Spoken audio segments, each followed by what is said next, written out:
Hello दोस्तों। नमस्ते भाई। कैसे हैं आप लोग? बताएं भाई। कैसे हैं मेरे प्यारे दोस्तों? बताएं भाई। गुड इवनिंग भाई। कैसा महसूस कर रहे हैं आप लोग? बताएं भाई। कैसी फीलिंग्स आ रही हैं आपके अंदर से? तो भाई कल हमने एक लेक्चर अटेंड किया था विज्ञान के ऊपर। विज्ञान क्या चीज होती है ना। विज्ञान में हमने 5 टॉपिक्स कवर किए थे। पहला टॉपिक ये था कि विज्ञान की शुरुआत कैसे हुई। दूसरा टॉपिक ये थे कि विज्ञान की आवश्यकता क्यों पड़ी। और तीसरा टॉपिक ये था कि विज्ञान में नियम कैसे बनते हैं। और चौथा टॉपिक ये था कि विज्ञान किसे कहते हैं। और पांचवा टॉपिक ये था कि विज्ञान कितने प्रकार का होता है। अगर ये सब आपको नहीं पता है कि विज्ञान की शुरुआत कैसे हुई, विज्ञान की आवश्यकता क्यों पड़ी, विज्ञान में नियम कैसे बनते हैं, विज्ञान किसे कहते हैं और विज्ञान कितने प्रकार का, तो अगर ये नहीं पता तो आप जाकर लेक्चर को अटेंड करिए सर। आपको एकदम फीलिंग आएगी। हम आपको पहले ही बोलते हैं ना कि अगर आप हमारी क्लास अटेंड कर रहे हैं ना भाई साहब, एक चीज आनी चाहिए भाई साहब। हैशटैग फील आनी चाहिए सर। चमकना चाहिए। फीलिंग जरूरी है सर लाइफ में। क्योंकि रटोगे तो फिर जिंदगी भर बलात्कार होगा। वो 3 इडियट मूवी की तरह है भाई। तो रटियो मत, फील लो, चीजों को समझो, कनेक्ट करो। तब तो मजा आया जिंदगी का सर, है भाई। तो कल हम लेक्चर में बात किए थे कि विज्ञान कितने प्रकार का होता है। तो विज्ञान के 3 प्रमुख शाखाएं हैं। पहला क्या है? भौतिक विज्ञान। दूसरा क्या है? रसायन विज्ञान। और तीसरा क्या है? जीव विज्ञान। तो भाई हम एक एक करके अब चमकाएंगे कि भौतिक विज्ञान क्या होता है, रसायन विज्ञान क्या होता है और जीव विज्ञान क्या होता है, विथ हैशटैग फीलिंग के साथ, है भाई। चलिए हम लोग चमकाते हैं बिना टाइम वेस्ट किए हुए। आपको है भाई। तो हमको चमकाना है आज। क्या चमकाना है भाई साहब? भौतिक विज्ञान, है भाई साहब। तो भौतिक विज्ञान को अंग्रेजी में क्या कहते हैं भाई साहब? फिजिक्स कहते हैं। ये तो पता ही होगा। हैशटैग बचपन, ये सब बचपन है सर अपना। अगर नहीं पता है तो भौतिक विज्ञान को अंग्रेजी में क्या कहते हैं? फिजिक्स। आज पता कर लो यार, भौतिक विज्ञान को अंग्रेजी में क्या कहते हैं? फिजिक्स, है भाई। ये तो बहुत छोटा सा है। तो आज इसी पे डिस्कशन होगा सर कि भौतिक विज्ञान क्या चीज होती है। तो चलिए हम लोग बात करते हैं भौतिक विज्ञान। तो भौतिक विज्ञान को भाई साहब अंग्रेजी में क्या कहते हैं भाई साहब? फिजिक्स। तो भैया जो फिजिक्स का निर्माण हुआ है ना, कहाँ से बना? जो फिजिक्स है ना, कहाँ से बना है भाई साहब? फ्यूजिस। और फ्यूजिस की कैसी भाषा है? ग्रीक भाषा है भाई। और फ्यूजिस का मतलब होता है नेचर, और नेचर का मतलब क्या होता है? प्रकृति। अच्छा ये बताओ क्या कहते हैं? पहले ध्यान से सुनिए। जो भौतिक विज्ञान है ना, जो फिजिक्स है, वो क्या से बना है भाई साहब? फ्यूजिस से। और फ्यूजिस का सिंपल मतलब क्या होता है? नेचर। और नेचर मीन्स क्या होता है? प्रकृति। हाँ भाई। यहाँ से आप भौतिक विज्ञान की डिफिनेशन दे सकते हो। क्या दे सकते हो? देखियो भाई, चमकेगा भी। निकाल कर क्या दिया भौतिक विज्ञान ने? देखो, प्रकृति निकाल के दिया ना। प्रकृति में होने वाली घटनाओं के बारे में जानने की जिज्ञासा को भौतिक विज्ञान कहते हैं। चमका सर। ये हम नहीं कह रहे हैं, भौतिक विज्ञान खुद कह रहा है। क्या कह रहा भैया? ये कहा था कि भैया हम बना क्या है सही? फ्यूजिस। और फ्यूजिस का सिंपल मतलब क्या होता है? नेचर। और नेचर का मतलब क्या होता है? प्रकृति। ये जो डिफिनेशन है 100% सही। 100% नहीं, 200% सही है। कोई काट ही नहीं सकता सर। अगर आप एक अच्छी किताब पढ़ेंगे, आप एक अच्छे टीचर्स टीचर्स नहीं, आप एक अच्छी किताब पढ़ेंगे ना, तो उसमें ये चीज होगी भाई। तो यहां से हमारा प्रकृति से हमारा भौतिक विज्ञान का डिफिनेशन निकल के आता है। एकदम इजी डिफिनेशन, एकदम चमकने वाला डिफिनेशन। रटने की जरूरत नहीं है भैया, खुद ही निकाल कर दे दिया, सीधा निकाल कर दे दिया। प्रकृति, इसका मतलब क्या है? प्रकृति में होने वाली घटनाओं के बारे में जानने की जिज्ञासा को भौतिक विज्ञान कहता है। कहते हैं ना आप। प्रकृति क्या होती है भाई साहब? ये सब सामने आमने आपको जो दिखता है ना, अगल बगल, ये सब हमारा नेचर है। तो नेचर में बहुत सारी घटनाएं होती हैं। जैसे आसमान नीला क्यों है? ये घटना प्रकृति में होती है। बारिश क्यों होती है भाई ना? कोई चीज ऊपर फेंकते हैं तो नीचे ही क्यों गिरती है? तो सब प्रकृति में घटनाएं हो रही हैं। किसी को हम धक्का दे देते हैं तो गिर जाता है।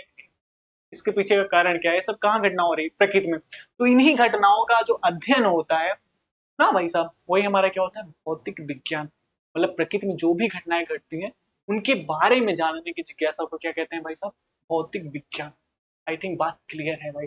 अब हम बात करते हैं भाई साहब किताबी डेफिनेशन की, है भाई। हम किस पर बात करते हैं भाई साहब? किताबी डेफिनेशन। किताबी डेफिनेशन हमारी क्या कहती है कि भौतिक विज्ञान विज्ञान की वह शाखा है जिसके अंतर्गत द्रव्य एवं ऊर्जा के द्रव्य एवं ऊर्जा के विभिन्न स्वरूपों तथा द्रव्य एवं ऊर्जा के बीच अन्योन्य क्रियाओं का अध्ययन किया जाता है। देखिए, एक एक शब्द का मतलब समझिए, एक एक वर्ड का मतलब समझना चाहिए। देखो भाई साहब, भौतिक विज्ञान विज्ञान की एक शाखा है। जाहिर सी बात है भाई, है विज्ञान की शाखा है। हाँ, जिसके अंतर्गत, अंतर्गत मतलब क्या होता है? जैसे आप पढ़ाई कर रहे हैं, अभी पढ़ाई कर रहे हैं, तो किसके अंतर्गत कर रहे हैं? अभी जो वीडियो देख रहे हैं किसके अंतर्गत है भाई? हमारे अंतर्गत। अगर आप स्कूल जाते हैं तो किसके अंतर्गत पढ़ाई करते हैं भाई साहब? टीचर के अंतर्गत। जो पढ़ाता है आप वही पढ़ते हैं भाई साहब। हम बात करेंगे कि द्रव्य क्या होता है और ऊर्जा क्या होता है। अभी हम थोड़ी देर बात करेंगे ना के विभिन्न स्वरूपों तथा द्रव्य एवं ऊर्जा के बीच अन्योन्य क्रियाओं का अध्ययन किया जाता है। देखो स्वरूपों का मतलब होता है ना, एक आदमी के कई स्वरूप होते हैं। जैसे हमारे मोदी जी हैं, मोदी जी को देख लीजिए, उनका कई स्वरूप है, दनादन फेंके जाते हैं, झूठ पे झूठ, झूठ पे झूठ, झूठ पे। भाई और बहनों आप हमें वोट दीजिए, हम महंगाई बढ़ा देंगे, है भाई, हमारे मोदी जी है ना। तो भैया जो भौतिक विज्ञान के जनक हैं, भौतिक विज्ञान के जो पिता हैं, वो क्या है भाई साहब? Sir Isaac Newton. न्यूटन चचा है। भौतिक विज्ञान के जनक कौन है भाई साहब? न्यूटन। ऐसा नहीं है कि ये परमानेंटली है, कि यही सिर्फ भौतिक विज्ञान के जनक है। देखिए कोई भी हो सकता है, क्योंकि भौतिक विज्ञान कोई एक दिन में नहीं तैयार हुआ। भौतिक विज्ञान को तैयार होने में ना कुछ तो हजारों साल का समय लगा है ना। लेकिन भौतिक विज्ञान के अंदर सबसे ज्यादा अगर किसी का नाम लिया जाता है तो न्यूटन का लिया जाता है। तो इसीलिए बोल दिया गया कि भौतिक विज्ञान के जनक कौन है भाई साहब? न्यूटन भाई साहब, है ना। अभी हम इस पे बात करेंगे भाई साहब, द्रव्य क्या होता है, ऊर्जा क्या होता है। आई थिंक इतनी बात आपको क्लियर होगी, एकदम चिंदी है भाई साहब। भौतिक विज्ञान को क्या कहते हैं? फिजिक्स ना। और जो फिजिक्स है वो कैसे बना है? फ्यूजिस। और फ्यूजिस का सिंपल मतलब क्या होता है? नेचर। और नेचर का मतलब क्या होता है? प्रकृति ना। वहां से भौतिक विज्ञान आपको सिंपल एक डिफिनेशन निकाल कर दे दिया। उसके बाद ये है किताबी डिफिनेशन, किताबी कीड़ा है भाई। अब हम बात करेंगे भौतिक विज्ञान होता क्या है, एक्चुअल में क्या होता है, ये हमें बताता क्या है। भौतिक विज्ञान हमको बताता क्या है? अभी तक तो हम डिफिनेशन पढ़ रहे थे। तो देखिए भौतिक विज्ञान वह होता है, यहाँ पे होता है, हाँ भाई साहब, भौतिक विज्ञान वह होता है जो हमें चीजों के पीछे का कारण बताता है। ये है, ये रियल पॉइंट है कि भौतिक विज्ञान एक ऐसा चीज है, एक ऐसा सब्जेक्ट है जो किसी घटना के कि जो अगर कोई घटना घट रही तो उसके पीछे का कारण क्या है, ये हमें बताता है। लिखे है ना, भौतिक विज्ञान वो होता है जो हमें चीजों के पीछे का कारण बता दे। कोई घटना घट रही तो उसके पीछे का कारण क्या है। देखिए एग्जाम्पल देखिए, सेब नीचे क्यों गिरता है? यहाँ पे गिरना होना चाहिए। सेब नीचे क्यों गिरता है भाई? क्यों गिरता है सेब नीचे? इसके पीछे का कारण क्या है? गुरुत्वाकर्षण भैया है, गुरुत्वाकर्षण भाई साहब है हमारे। अगर कोई चीज ऊपर फेंको तो नीचे गिरती है, तो इसके पीछे का कारण क्या है भाई साहब? गुरुत्वाकर्षण। अगर हम तुमको उठाकर ऊपर फेंके, तुम कहाँ गिरोगे? नीचे गिरोगे। इसके कारण की वजह से, गुरुत्वाकर्षण के। भाई पंखा चलता है, पंखा चलाते हो भाई से, इस समय गर्मी है, पंखा तो जरूर चलाते हो। पंखा चलाने के पीछे का कारण क्या है भाई साहब? अगर बिजली ना रहे तो पंखा तो चलवा ही ना करे भाई साहब, बिजली तो पैदा करना पड़ेगा। और गति, अगर पंखा स्लो चलेगा तो मच्छर तुमको उठा ले जाएंगे, पक्की बात है। और पंखा अगर तेज चलेगा तो मच्छर खुद ही भाग जाएंगे ना। एक जो फैन है आप उसको तेज ही चलाएंगे ना, तभी तो आपके पास मच्छर नहीं आएंगे। लेकिन अगर आप फैन को स्लो चलाएंगे तो मच्छर आपको उठा ले जाएंगे, एकदम हाई हाई करते हुए ना। तो अगर पंखा चलता है तो उसके पीछे का कारण क्या है भाई साहब? बिजली और गति है ना। एक कारण बताता है भौतिक विज्ञान, हमें चीजों के पीछे का कारण बताता है कि कोई घटना घट रही तो उसके पीछे का कारण क्या है भाई। दर्पण में चेहरा दिखता है, आप अपना चेहरा देखते हैं बड़ा बड़ा थोड़ा, जैसे अभी हम आपको दिख रहे होंगे ना भाई साहब। तो दर्पण में चेहरा दिखता है किसके कारण? प्रकाश के परावर्तन के कारण। हाँ भाई, आप अगर सुबह सुबह उठते हैं ना, अपना शीशे में अपना चेहरा देखते हैं ना, तो क्यों दिखाई देता है पता है? प्रकाश के परावर्तन के कारण, उसके पीछे यही कारण होता है, तभी आपका चेहरा दिखाई देता है ना। अंधियारे में देखो तो वहां पे प्रकाश का परावर्तन होता है, लेकिन वो अंधियारे वाला होता है, वहां पे आपको नहीं दिखेगा ना। बर्फ पिघलती है, इसके पीछे का कारण क्या है? बर्फ अगर पिघल रही है तो इसके पीछे का कारण है ताप का असर, है भाई साहब। अरे भाई ताप हम तुमको दे दे, तुम वो पिघल जाओगे। कभी अगर कोई इंसान मर जाता है ना तो देखो उसको जलाया जाता है ना, तो उसको ज्यादा ताप दे देते हैं ना, तो भी पिघल कर भाई राख हो जाता है ना। ताप की कंडीशन है। ध्वनि सुनाई देती है, इसके पीछे का कारण क्या है? कंपन। अभी मैं जो बोल रहा हूँ ना, कंपन हो रहा है, कंपन, तभी आपको सुनाई दे रही है भाई। अगर कंपन नहीं होती तो मेरे मुंह से आवाज ना निकलती। तो बेसिकली भौतिक विज्ञान हमें ये बताता है कि कोई भी घटना इस दुनिया में घटती है, इस संसार में घटती है, इस प्रकृति में घटती है, तो उसके पीछे का कारण क्या है। जैसे हम अभी तुमको धक्का दे दें तो तुम गिर जाओगे, तो इसके पीछे का कारण क्या है?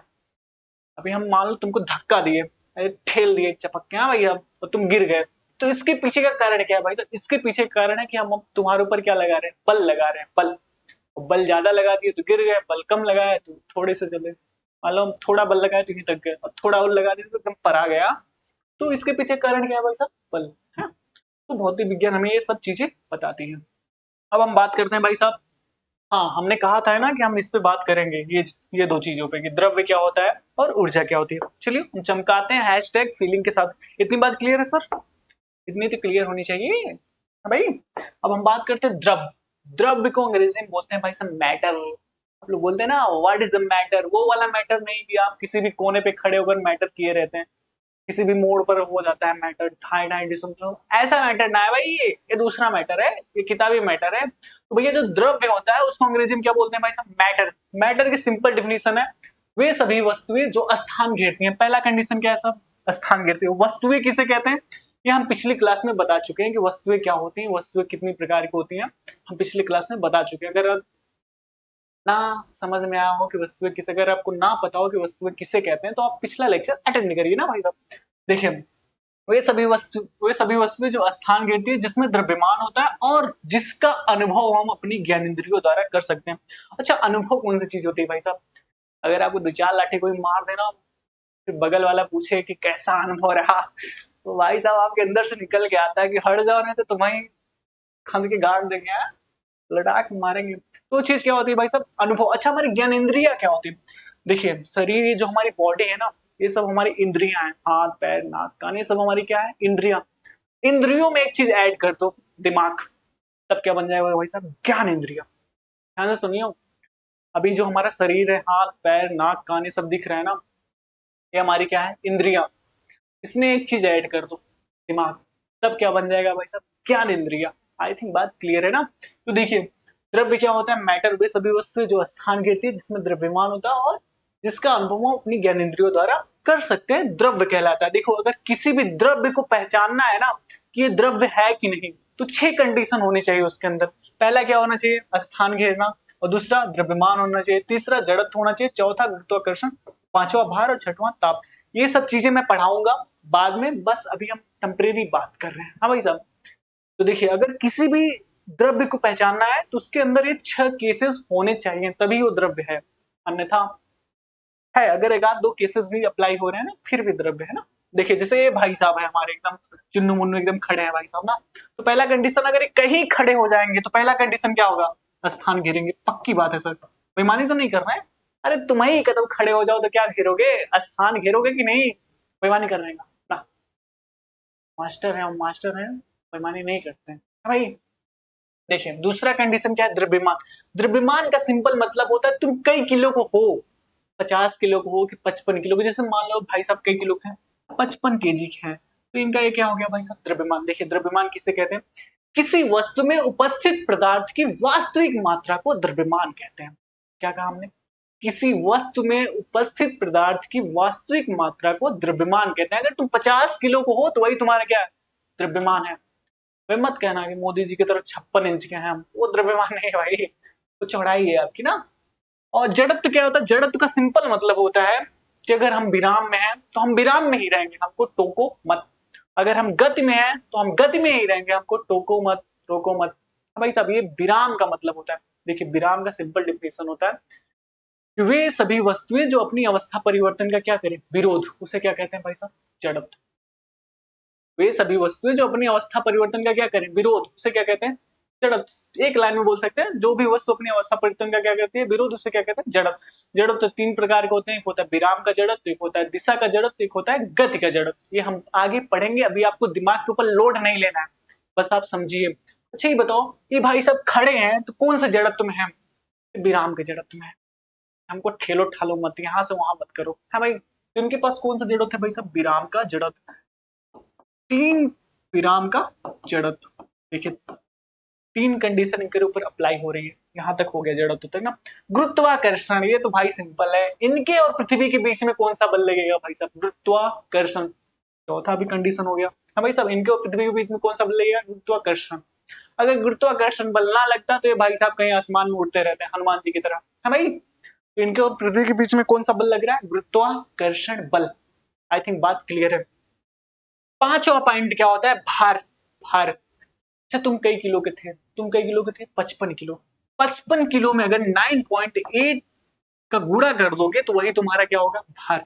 देखिए, हम पढ़ा रहे हैं, देखिए W बराबर होता है M इंटू जी। M इंटू जी, M का मतलब होता है द्रव्यमान, तुम कई किलो के थे, 50 किलो के, और G का मान होता है 9.8 मीटर पर सेकेंड स्क्वायर। अगर आप इसका गुणा कर दें, 9.8 लीजिए या तो 10 लीजिए, चलो हम 10 ही लेते हैं, 10 ज्यादा बढ़िया रहेगा, गुणा करने में आसानी होगी ना। चाहे 9.8 कहिए चाहे 10 कहिए, हम 10 ले लेते हैं ना, 10 मीटर पर सेकेंड स्क्वायर। अगर आप इसका गुणा करेंगे तो यह आ जाएगा 500 न्यूटन। भार का मात्रक क्या होता है भाई साहब? न्यूटन। अगर आपने पढ़ा होगा तो, नहीं पढ़ा होगा तो ज्यादा लोड नहीं लेना है, बाद में आपको पढ़ाएंगे भाई साहब। देखिए, भार पृथ्वी के लिए होता है, द्रव्यमान अपने लिए होता है।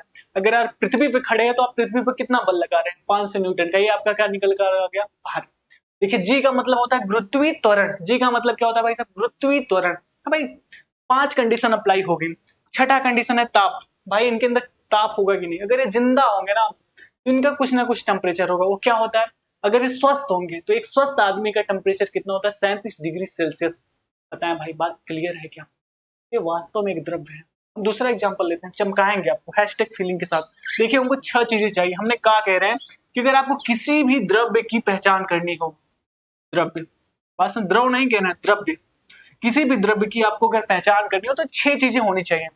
जैसे हम बात करते हैं भाई साहब, ये हमारी क्या है भाई साहब? बुक है। दिख रहा है ना, बुक है रसायन विज्ञान की ना। अच्छा ये बताओ, अब ईमानदारी से बताइए, बेईमानी मत, नो चीटिंग, कोई चीटिंग नहीं, हमारे क्लास में चीटिंग नहीं चलती। ईमानदारी से बताओ, अगर इसको हम कहीं रख दें तो क्या घेरेगी भाई साहब? पहला कंडीशन, पहला कंडीशन क्या है भाई साहब? पहला कंडीशन है क्या घेरेगी? हाँ भाई साहब, बुक लिए हैं, क्या लिए हैं भाई साहब? बुक। तो पहला कंडीशन क्या घेरेगी? स्थान। ईमानदारी से बताइए हाँ भाई साहब। अच्छा ये बताओ, कई किलो होगी? इतना मोटवार दिखा था, हमारे ख्याल से 2 किलो तो हो गई करे। इसका द्रव्यमान कितना हो गया भाई साहब? 2 kg। भाई साहब, अच्छा ही बताओ, अगर इसको हम कहीं रख देंगे तो कौन सा जड़त्व होगा? विराम का जड़त्व होगा कि गति का जड़त्व? अगर रखी है तो भाई कायम है, विराम में है तो विराम का ही जड़त्व होगा ना। आप इसको रखे रहो, 2-4 साल तक रखे रहो, पढ़ो उड़ो मत है, पड़ी रहो इधर ही। क्या करेंगे? पढ़ेंगे है भाई। तो इसमें कौन सा जड़त्व आएगा? विराम का जड़त्व। 3 कंडीशन अप्लाई हो गए, विराम का जड़त्व। अच्छा ही बताओ, इसके और पृथ्वी के बीच में कौन सा बल लगेगा? गुरुत्वाकर्षण। अच्छा मान लो इसको हम ऊपर फेंकेंगे तो ऊपर चली जाएगी? अरे सर, क्या पढ़ा रहे हैं? ऊपर तो जाएगी नहीं ना, कहाँ आएगी? नीचे, नीचे आएगी। बुक और पृथ्वी के बीच में कौन सा बल लग रहा है भाई साहब? गुरुत्वाकर्षण। चौथा कंडीशन हो गया भाई साहब, गुरुत्वाकर्षण। हाँ भाई साहब। अच्छा, कई किलो का है? 2 किलो का है ना। हमने कहा पढ़ाया था कि भार बराबर, भार को डब्ल्यू से प्रेजेंट करते हैं, तो भार बराबर होता है m इंटू जी। एम मतलब क्या होता है? द्रव्यमान। तो इसका द्रव्यमान कई किलो था? 2 किलो। और गुरुत्वीय त्वरण का मान कितना होता है? 10। तो 2 में 10 के गुणा कर कितना है? 20 न्यूटन। ये इसका क्या हो गया? भार हो गया। अच्छी बताओ, ये बताओ, ये जो कितबिया है इसका कुछ ना कुछ टेम्परेचर होगा। हाँ भाई साहब, टेम्परेचर कायम हो सकता है, माइनस में भी हो सकता है, प्लस में भी हो सकता है, जीरो भी हो सकता है। भाई साहब, टेम्परेचर कायम होता है, माइनस में भी हो सकता है, प्लस में भी हो सकता है, जीरो भी हो सकता है। तो इस समय इसका जो टेम्परेचर है नॉर्मल है। अगर नॉर्मल है तो सीधी सीधी बात है, इसका जो ताप है वो 0 डिग्री सेल्सियस है। ये 6 चीजें पाई गई। ये देखो, 5वां कंडीशन था भार। आप फील करो सर, हम आपको और फील कराते हैं। देखो, हम आपको फील कराते हैं अभी, आपको एकदम जबरदस्त फील करते हैं। एक आध और एग्जांपल लेते हैं हम। कौन सा एग्जांपल लेते हैं भाई साहब? बढ़िया सा एग्जांपल लें। सपोर्ट करिए, क्या है? मोबाइल फोन, जिससे आप बात करते हैं, हेलो हाय करते हैं ना भाई साहब, ये मोबाइल है। अच्छी बताओ, ईमानदारी से देखो, पहला कंडीशन क्या? अगर हम इसको कहीं भी रखेंगे तो क्या घेरेगा? स्थान। हम किसकी बात कर रहे हैं भाई साहब? मोबाइल। मोबाइल है भाई, मोबाइल। अगर इसको हम कहीं पे रखेंगे तो क्या घेरेगी भाई साहब? स्थान। पक्की बात है सर, पक्की एकदम 100%, करो काट ही नहीं सकता, ये स्थान घेरेगा। बात खत्म। इससे ज्यादा तुमको सोचने नहीं है ना। दूसरी कंडीशन क्या है? कुछ ना कुछ इसका वजन होगा, 100 ग्राम, 50 ग्राम, जोन भी हो, इसका क्या होगा? वजन होगा। अगर इसका वजन है भाई तो इसका क्या हो जाएगा? द्रव्यमान। मान लो 100 ग्राम क्या है, तो इसका क्या हो गया भाई साहब? द्रव्यमान। दूसरे कंडीशन खत्म। अब भाई, अगर तुम मोबाइल यूज कर रहे हो तो मोबाइल तुम्हारे साथ गति में है। हाँ भाई साहब, अगर ऐसे पकड़े हो तो मोबाइल कहाँ है? विराम में। लेकिन हिला रहे हो तो कहाँ में? गति में। हाँ, तो अगर विराम में है तो कौन सा जड़त्व होगा? विराम का जड़त्व। अगर गति में करोगे, ऐसे ऐसे करते रहोगे तो कौन सा जड़त्व होगा? गति का जड़त्व। चलो हम विराम का ही जड़त्व लेते हैं, ज्यादातर मोबाइल रेस्ट में ही रहती है। हाँ भाई साहब, विराम का जड़त्व। अच्छा ही बताओ, हम मोबाइल को ऊपर फेंकेंगे तो कहाँ आएगी? नीचे। चौथा कंडीशन क्या था? गुरुत्वाकर्षण। है भाई साहब, मोबाइल और पृथ्वी के बीच में कौन सा बल लग रहा है? गुरुत्वाकर्षण। है भाई, क्लियर है? और चौथा कंडीशन क्या था? भार। हम क्या कह रहे हैं कि इसी में 10 का गुणा कर दो, 10 ग्राम में 10 का गुणा कर दोगे, जो आएगा उसका क्या हो जाएगा भाई साहब? भार हो जाएगा। क्लियर है भाई बात? और मोबाइलिया का कुछ ना कुछ क्या होता है? टेम्परेचर होता। ठंडी में ठंडा रहे, गर्मी में गर्म रहे। कहो काने के लोगों को मोबाइलिया बहुत जरा ताटे, काने के लगाए मोबाइलिया बहुत ठंडी बाटे। तो आई थिंक बात क्लियर है भाई। यही हमारा क्या होता है? द्रव्य। ये हमारा मोबाइल क्या है भाई साहब? द्रव्य। द्रव्य की 3 अवस्थाएं होती है, ठोस, द्रव, गैस। और भी पढ़ेंगे तो प्लाज्मा हो जाएगी भाई साहब। कुल मिला के 21-22 अवस्थाएं हैं द्रव की ना भाई साहब, वो पढ़ेंगे बाद में, पढ़ेंगे अभी नहीं ना। तो अगर किसी द्रव्य की पहचान करना हो, किसी मैटर का पहचान करना हो आपको, तो 6 कंडीशन पक्का पक्का कर लो। ये 6 कंडीशन होने चाहिए। अच्छा हम तुमको एक और एग्जांपल लेते हैं। मान लो कि तुम स्कूल जाते हो, स्कूल जाते हो तो कैसे जाते हो भाई साहब? साइकिल से ना। तो अगर तुम साइकिल कहीं खड़ी करोगे, पहला कंडीशन क्या? साइकिल स्थान घेरेगी, जाहिर सी बात है। और साइकिल ना कुछ तो 10 किलो की होगी, पक्की बात है। दूसरा कंडीशन हो गया। और साइकिल अगर खड़ी है तो कौन सा जड़त्व है भाई साहब? विराम का जड़त्व है भाई साहब। अगर खड़ी है तो काहे में है? रेस्ट में है, विराम में है, तो कौन सा जड़त्व होगा? विराम का जड़त्व होगा। और साइकिल और पृथ्वी के बीच में कौन सा बल लग रहा है? गुरुत्वाकर्षण। अगर ये ना होता तो साइकिल आपकी हनुमान जी की तरह उड़ रही होती है भाई साहब। और छठा कंडीशन क्या है? भार। साइकिल कई किलो की थी? 10 किलो की। उसमें कई गुणा कर दो 10 का, तो 100 न्यूटन आ जाएगा। जब 100 न्यूटन आ गया तो ये आपका क्या आ गया? भार। और साइकिल का कुछ ना कुछ टेम्परेचर होता है भाई साहब। अगर धूप में खड़ी है तो भाई आप गद्दी पे बैठने का मन नहीं करता, बहुत ज्यादा। तो क्या होता है? टेम्परेचर। आई थिंक बात क्लियर है। चमकना चाहिए, हैशटैग फीलिंग के साथ। चमक गया भाई, अब इससे ज्यादा नहीं चमका सकते हम। उसके बाद हम बात करेंगे भाई ऊर्जा। ये क्या चीज होती है भाई? ये क्या चीज है? ऊर्जा क्या है? अगर हमारे अंदर ऊर्जा ना आती ना, तो वैसे मुस्कुराते मुस्कुराते आपको ना पढ़ा रहे हैं। ऊर्जा ही तो है जो निकल रही है भाई। पहले हमारी ऊर्जा खराब थी, हम बीमार थे, फैटी लीवर हो गया था, हमारी पूरी एनर्जी जो थी ना खत्म हो गई थी। लेकिन अब हम भी सही हो गए, तो हमारे अंदर भी आ गई एनर्जी। और एनर्जी आ रही है तो हम आपको पढ़ा रहे हैं। अगर एनर्जी अभी चुक जाएगी ना तो हम भी थक जाएंगे भाई। तो एनर्जी क्या होती है? कार्य करने की क्षमता को ऊर्जा कहते हैं। कार्य करने की क्षमता को ऊर्जा कहते हैं। हाँ भाई साहब, जब तक तुम कार्य करोगे वही तुम्हारी एनर्जी है। जिस दिन तुम मर गए उस दिन तुम्हारी एनर्जी खत्म। सिंपल बात है। जब तक आप जिंदा हैं तब तक आप कार्य करेंगे भाई, और जिस दिन मर गए उस दिन आपकी कहानी खत्म। आप कोई नहीं कार्य करेंगे, आप मतलब भाई शून्य हो गए, जीरो। कोई कार्य नहीं कर सकते। हाँ भाई। तो कार्य करने की क्षमता को ऊर्जा कहते हैं। मतलब अगर कोई काम कर रहे हो, कोई आपकी क्या है? एनर्जी। या कोई वस्तु भी है कार्य कर रही, तो उसकी क्या हो गई? एनर्जी हो गई। अगर गाड़ी चल रही तो उसके अंदर भी क्या है? एनर्जी। पेट्रोल है, उसकी एनर्जी। अगर पेट्रोल नहीं दोगे तो चलेगी का? नहीं चलेगी भाई। तो आज के लेक्चर में आई थिंक इतना ही था। देख लेते हैं। हाँ, और कुछ नहीं है भाई। हाँ, इतना ही था। तो आई थिंक आप लोगों को समझ में आया होगा, आई होप सो भाई। तो मैं एक ही चीज कहूंगा कि आप लोग वीडियो को लाइक करिए, शेयर करिए, ताकि और भी लोग जुड़े और हमारे पास एनर्जी आए, हम आपको और तगड़ा। चलिए नेक्स्ट वीडियो मिलते हैं कल। Tata bye bye, see you.